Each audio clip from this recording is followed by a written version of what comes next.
Pawan Kalyan first నుంచి చెబుతున్న లెక్క ఓటు బ్యాంకు చీలకుండా కాపాడడం, 2 వర్గాలుగా పోటీ చేయడం. ఈ వ్యూహం వెనుకున్న మర్మాన్ని జగన్ గుర్తించలేకపోయారంటారా? అంటే జగన్ గుర్తించాడు కనుకనే కదా పవన్ కళ్యాణ్ను బీజేపీని కలవకుండా బీజేపీ టీడీపీ కలవకుండా ఉండటానికి సర్వశక్తులు ప్రయోగించాడు. టీడీపీ జనసేన కలవకుండా ఉండటానికి కూడా సర్వశక్తులు ప్రయోగించాడు.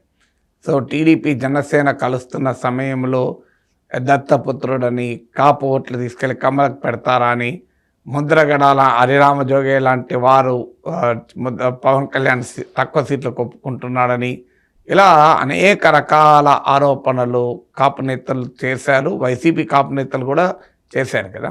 అంటే రంగాను చంపిన వాళ్ళతో ఎలా కలుస్తారు, అందువల్ల జనసేన టీడీపీ కలవకుండా చాలా పెద్ద ప్రయత్నం వైసీపీ చేసింది.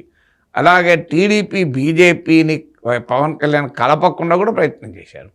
ప్రత్యక్షంగా చేశారు, పరోక్షంగా చేశారు. కానీ ఆ 3 పార్టీలు తమ అవసరాల కొరకు, మనుగడ కొరకు, తమ ప్రయోజనాల కొరకు కలవాలని కోరుకున్నారు. జగన్ ఏం చేయగలుగుతాడు? ఇప్పుడు 3 పార్టీలు కలవాలనుకుంటే వాళ్ళ ప్రయోజనాల కొరకు కలుస్తున్నప్పుడు జగన్ చేయగలిగింది కూడా ఏం లేదు. జగన్మోహన్ రెడ్డి బీజేపీతో కలిసి టీడీపీకి వ్యతిరేకంగా ఫైట్ చేసే ఒక అవకాశం ఉంటుంది. కానీ జగన్మోహన్ రెడ్డి వెనకాల ఉన్న మైనారిటీ ఓట్లు ఎక్కడ దూరం అవుతాయో అనేటువంటి ఆందోళన కూడా జగన్కు ఉండే. అందువల్ల జగన్ మొదటి నుంచి కూడా ఏ పార్టీతో పొత్తు పెట్టుకోలేదు.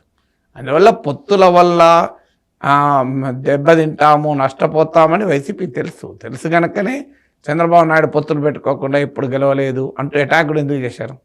కానీ జగన్మోహన్ రెడ్డి చేతిలో ఉండదు కదా ప్రత్యర్థులు కలవకపోవడం అనేది.